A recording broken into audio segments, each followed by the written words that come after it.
But just take my life and let it be a living prayer.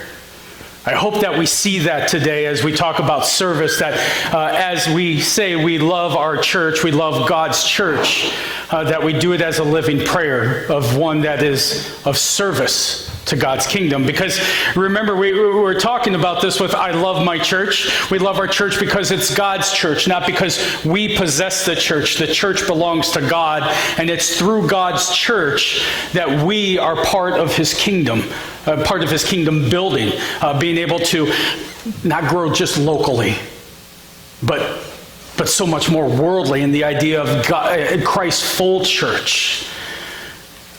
We do this by being disciples of Jesus. If you recall when we talked about discipleship a couple months ago, to be a disciple of Jesus means we are with him, we're with Jesus to learn from him how to be like him. He is our example. We try to emulate all that he does. And so last week we talked about being love in community as disciples of Jesus. When we have love in community, when it's about the church, we realize that it is a we and not a me. Church is about we and not me. Church is not about me, it's about us. Church isn't about pleasing me, because when church pleases just me, and that's all I'm worried about, then we've stopped allowing the church to function as it was intended, as a place for all people. A place for all people to experience God and his kingdom.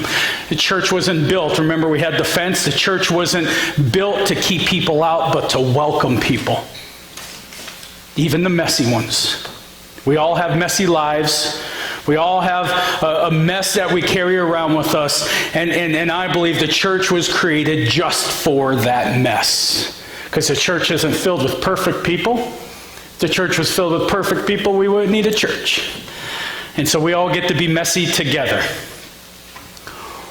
When you think about someone who has been unselfish, or served you in their lives, or in your life, who do you think of? Who do you think of that has served you to help mold you into being who you are today? Think of one person. You don't have to say their name, his or her name. Think of one person. Keep that picture in your mind for a moment. I think we've all had someone who has molded us. I think we all had someone who served us, who taught us. We take this idea of serving and we start to separate it. You know, this person taught me, this person coached me, this person disciplined me. All of this is about serving each other. And who was that person? I can think of many, dad, mom, grandparents, coaches, pastors, friends today yet that continue to mentor me and to mold me into who I am. But there's other ways that people have molded us. And one of the most influential, I wouldn't say people in my life, but one of the most influential ways that at least kids in my generation were molded was by a man named Fred Rogers. Right? Fred Rogers, I love this quote. There are 3 ways to ultimate success. The first way is to be kind, the second way is to be kind, and the third way is to be kind, right? We're kind by serving each other. I love Fred Rogers. For over 50 years, he has molded children. He has molded so many of us who are adults now into who we are. And did you know that before he was Mr. Rogers, he was Pastor Rogers? He was a pastor of a Presbyterian church. And so before he went on television, his goal was the gospel. And the way he could do the gospel in a good way, he thought, was going on television. And so when you see stories and episodes of Fred Rogers, all of a sudden you start seeing the gospel. You start seeing the gospel in the way he acted, the way he served, the way he told stories. The land of make-believe wasn't just this made-up place that he did for kids. Each piece has this role in his mind and how to serve and to educate kids. The way he had personal interactions. He was one of the first people, and I think it was the late 60s, early 70s, that actually he interacted with an African American on TV. And it was a huge, huge deal. He broke barriers. He broke stereotypes. He did it all for love and service. He taught kids about their value in life. He taught kids how to deal with conflict, how to live with people with different beliefs, how to love their neighbor, how to respect each other, and how to serve and help one another. In 1997, he was given the Lifetime Achievement Award at the Emmys. And that's what I want you to watch here, because instead of talking about himself, he did something a little different. All right, David.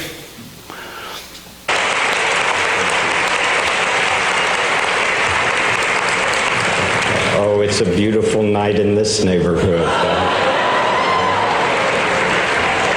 So many people have helped me to come to this night. Some of you are here, some are far away, some are even in heaven. All of us have special ones who have loved us into being. Would you just take, along with me, 10 seconds to think of the people who have helped you become who you are? Those who have cared about you and wanted what was best for you in life. 10 seconds of silence. I'll watch the time.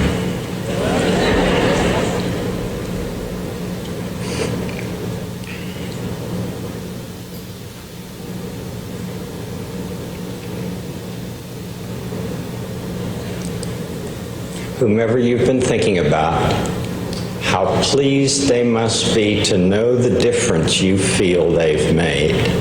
You know, they're the kind of people television does well to offer our world. Special thanks to my family and friends and to my co-workers in public broadcasting, family communications, and this academy for encouraging me, allowing me all these years to be your neighbor. May God be with you. Thank you very much. Adults are crying. I think there's some in here. People who molded you in your life did that by serving you. They did that by sacrificing and serving and doing things so that you can be who you are today. Whether it has to do with what you do for a living, or just the way you love, or the way you help people. There are people in our lives who have served us from the time we were little, right? From the time we were a baby, all the time till we are who we are now. That has walked that path with us.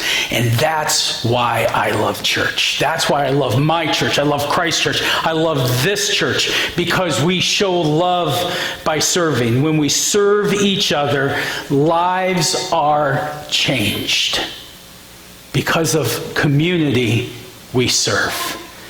It's tough growing in this mindset of serving, though, in this world of, I always use it, the Burger King attitude, right? Your way, right away. It's all about consumeristic ideas. And even the disciples showed this a little bit, that it was hard to serve because they weren't understanding what Jesus was meaning to serve. They still looked at it at a selfish standpoint, either for themselves or for their people. And so this morning we're gonna dig in a little bit here to Mark chapter 10. I'm reading from the New Living Translation, and it'll be on the screen, or if you have your own Bible, you want to open up and follow along. We're gonna do this little piece by piece this morning as we talk about Jesus serving others. Now, right before this, Jesus just got done predicting his death again. Telling his disciples, he had all his disciples together saying, hey, soon I'm going to be riding into Jerusalem, and I'm going to be handed over to the Romans. They're going to mock me. They're going to spit on me. They're going to, they're going to kill me, and I'll raise again. So he has just foretold all this happening. And then, so this is what takes place immediately after. Then James and John, the sons of Zebedee, came over and spoke to him. Teacher, they said, we want you to do us a favor. What is your request, he asked. They replied, when you sit on your glorious throne, we want to sit in places of honor next to you, one on your right and the other on your left. Now, this is kind of an awkward conversation to begin right after Jesus is talking to them about, he was predicting his death, what was going to be coming up, his Passion Week. But let's look at it from our viewpoint here. As a kid, or maybe your kids did this, did you ever ask, or did they ever ask you who you liked better out of them? Who is the favorite? Curtis, did you ever ask that? not to embarrass you. Did you? Or maybe you were in a group of friends, or you knew a group of friends, or whatever, and there was always a debate of who the greatest is amongst the friends. Right? Well, this is kind of what I see the disciples are doing here.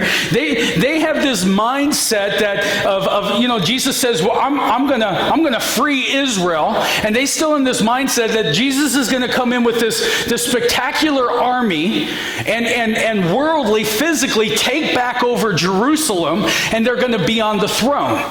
And so if you know the idea of a throne or a ruler or an emperor, the right side is his number one guy, and the left side is his number two guy. And so what they're saying is, okay, Jesus, if you're going to come in and we understand it's going to be hard and there's going to be a war, but when you're on your throne, between James and John, can one of us be on your left and one be on your right? They're still thinking in this idea of worldly conquering and not one that it has to do with spiritual or eternal conquering. Sometimes, I know I fall into this, and I think we all do, sometimes we tend to want recognition for ourselves. And this is kind of what the disciples are doing, going, yeah, we're going to work for you as long as we get recognition. And so we tend to want this recognition for ourselves because it makes us feel good, it makes us feel wanted, it makes us feel important, it makes us feel loved, and that's okay. That's okay to want those feelings.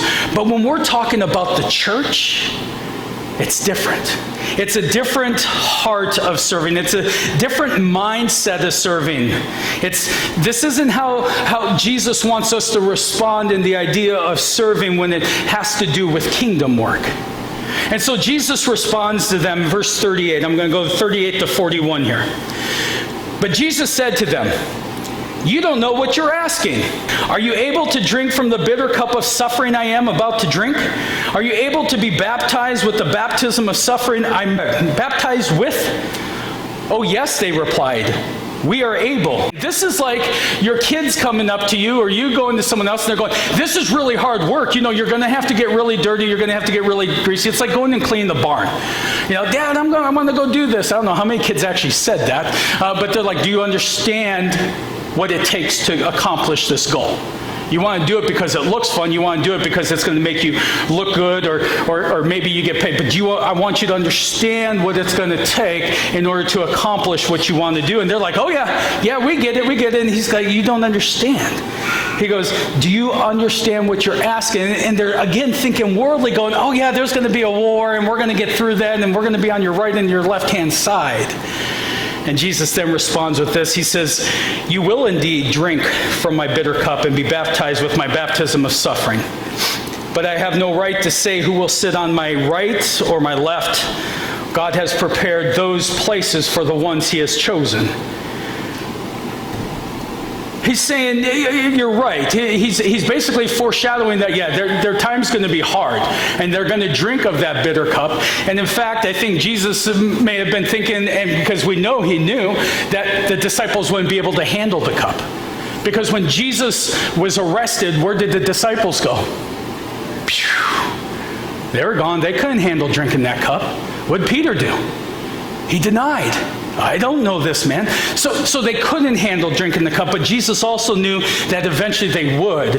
And I believe, if I'm remembering correctly, tradition says that James is one of the first apostles that was actually martyred from the disciples. So Jesus is kind of foreshadowing, going, yeah, you're going to suffer like I suffered for the kingdom.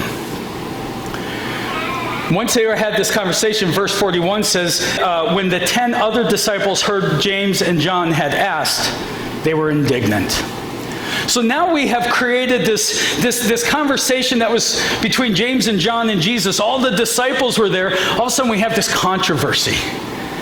We have this little bit of controversy. Just like when your kids ask, or kids ask, hey, who do you like the most? All of a sudden the other kids are like, what about me? What about me? I did this, I did that, I did this, I did that. Who's the greatest on the football team?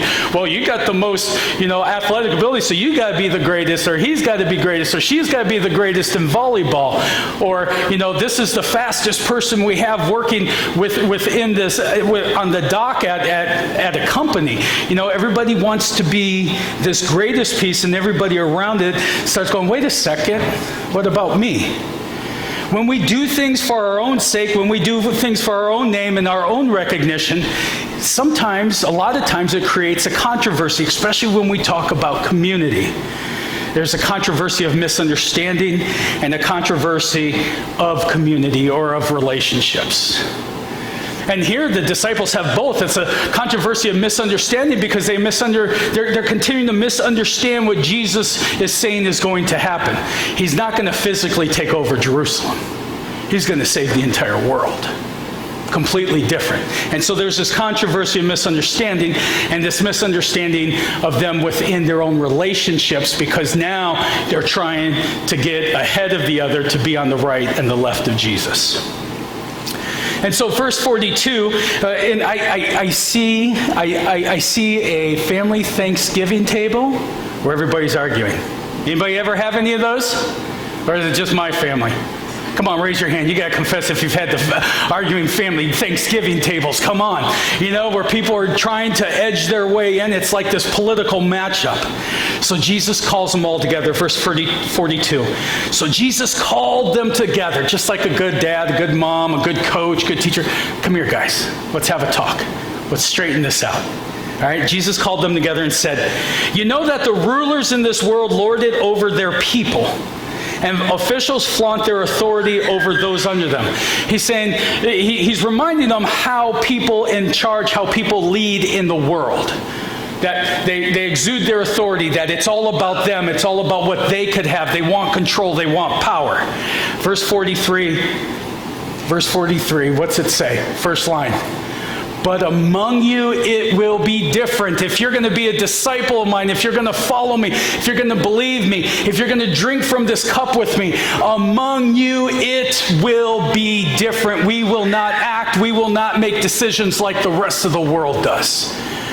We do things differently. And then he continues, he says, whoever wants to be a leader among you must be your servant.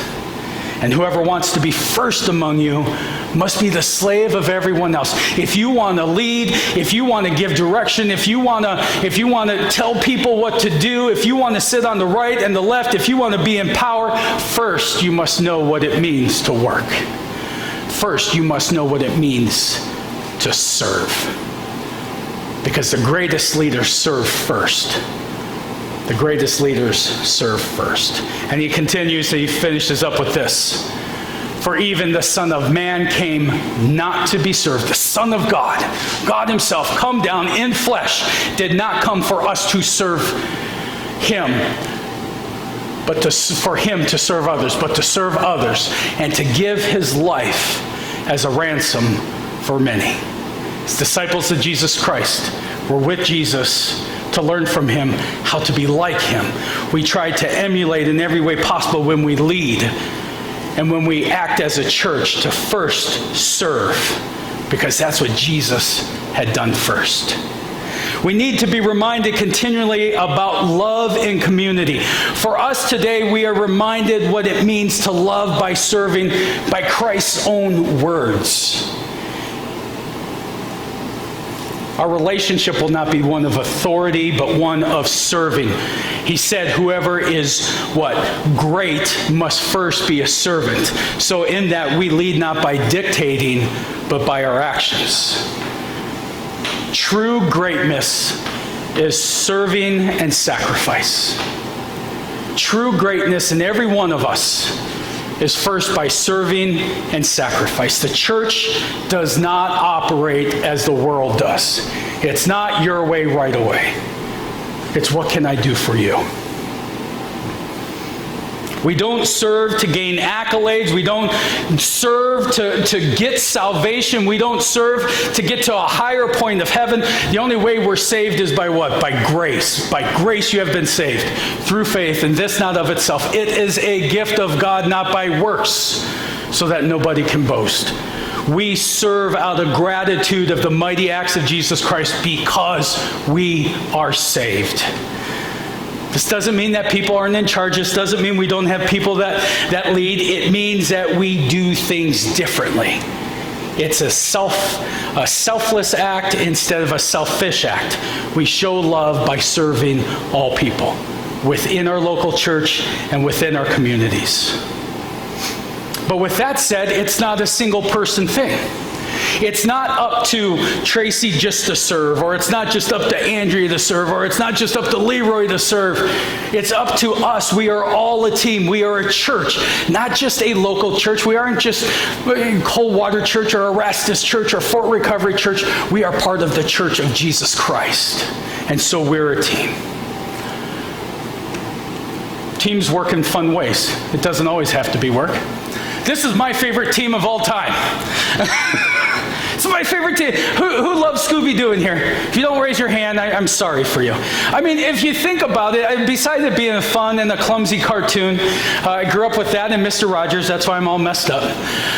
But you look at each character and they all have their piece, right? Fred's the brawn. Velma's the brains. Daphne gets kidnapped every episode. And Scooby and Shaggy eat and solve the mystery somehow. And yet they all do it together. They all do it as one piece. And that's how God designed the church. Not for us all to do the same thing, but for all of us to be different parts with the same mission. Romans 12, verse 3 to 5. Let me read through this one more time. I'm not going to read through the 1 through 13, but just this piece. Because of the privilege and authority God has given me, I give each of you this warning. This is really tough, reading it. I've read it too many times this week. Don't think you are better than you really are.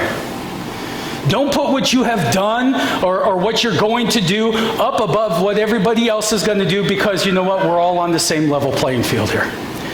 Don't think you are better than what you really are. Be honest in your evaluation of yourselves, measuring yourselves by the faith God has given us.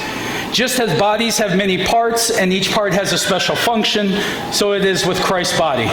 We are many parts of one body. We are many parts of one body, the church, and we all belong to each other. God designed the church. God designed the church as his community. And as he designed the church as his community, in that DNA, he put in service. Community and service come together. They are intertwined. Because of community, we serve, and we serve because we have community. A true community, they're not really separate. They're not silos. They're not separate silos. They are the same thing. So your gifts and your talents were not given to you for you. They were given to you for a purpose, which is kingdom work, serving others, proclaiming the gospel. That's why we all don't function the same way. That's why I know a lot of things about computers and some people don't. These are pieces that I can bring to the table. Some of you will have been teachers. You're really good at teaching. Those were pieces that you brought to the table, and some of you continue to bring to the table. It's all these pieces coming together. The church needs you. The community needs you. This town needs you. Families need you. Not because you have all the answers, not because you're going to be the one that picks up the phone and that you're going to do something for anyone. You are needed because people need Jesus. And as Jesus followers, as his disciples, as Christians, we are called to be the light of the world. We're called to be the light of Jesus going into the world, whether we're young, we're old, we're black, we're white, we're short, we're tall, however we describe ourselves. If we call ourselves Christ Church, if you call yourself a disciple of Jesus, we all have the responsibility of being the church, of loving and serving people together. Not individually, but as a whole. There are places for you to serve all over the place. don't have to look at this now, but in your bulletins, you may have looked at it as you came in. I created this pamphlet that goes across all three churches, ways we can serve within the context of the church. This isn't the end-all, be-all.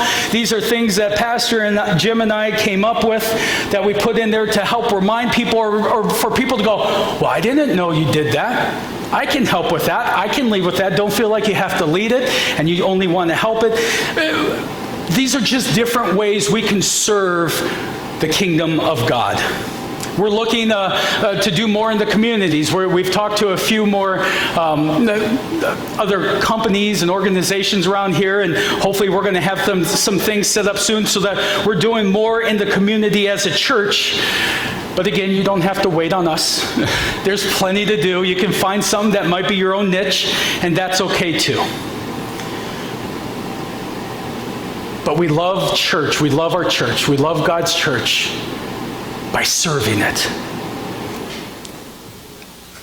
About 20 years ago, Tracy and I, we left one of our old churches, and we were church shopping. Right? We were going to a church, and the question we asked ourselves was this, and I wish I knew back then what I know now.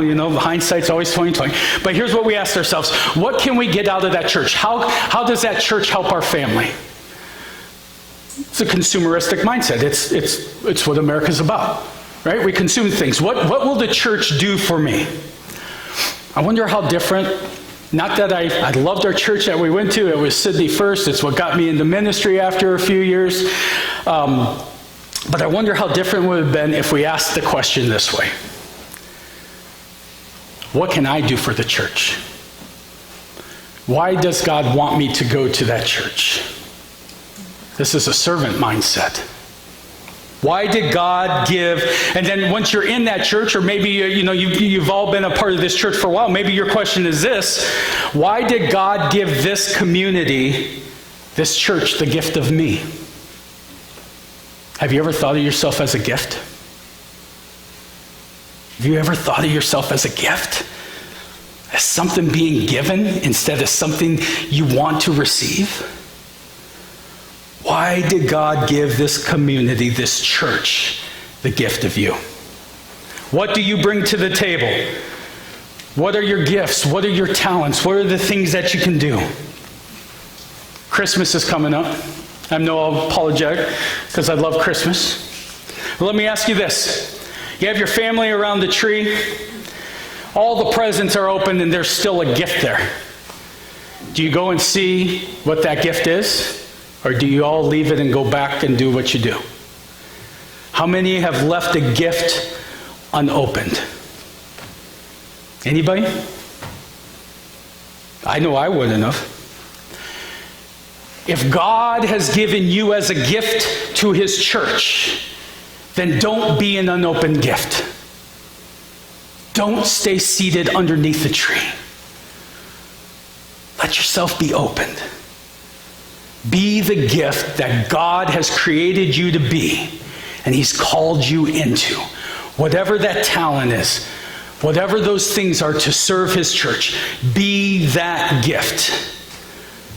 Because Christ came to serve.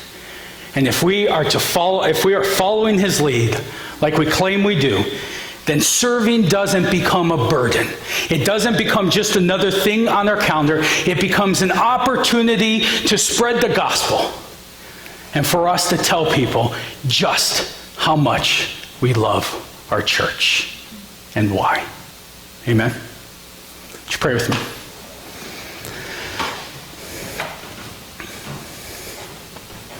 Father, the busyness of life really messes, I know, with my calendar and messes with my family's calendar. And God, help me to clear some of that. Help us as a church to clear some of that, to serve you. Not to serve on boards, not to do things in order for recognition, but because we really know that we are doing good for your kingdom. That we can tell people why we love your church, whether they come to our local church or not, God. Because it's first and foremost about your church.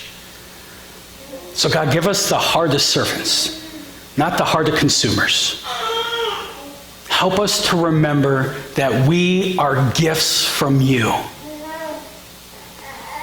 And someone needs us. We are, said it before God, we are the answer to someone's prayer. Let us be servants. Let us be like you, to serve one another, to continue to grow in love of you and our neighbors now and forevermore. In the name of Jesus Christ we pray. Amen.